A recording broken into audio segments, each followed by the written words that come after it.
In this video, I will show you how to redeem and use One4All Gift Card online. So the first thing you need to do is go to one4all.com and then go ahead and you will see the One4All Gift Card.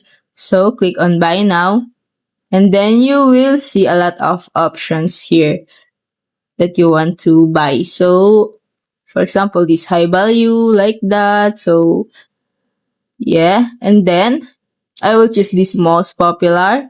So click on select gift cards and here you will choose and here you will see the pictures.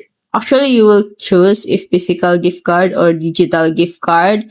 And then after that, you will select a card value here.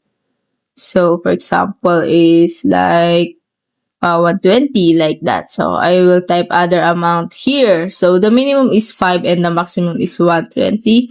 So I will type 100. So I will click on add to cart and then after that, here you will see your gift card. It is 100 and click on proceed to checkout and then you need to sign in first to proceed to checkout. So I will choose my email account.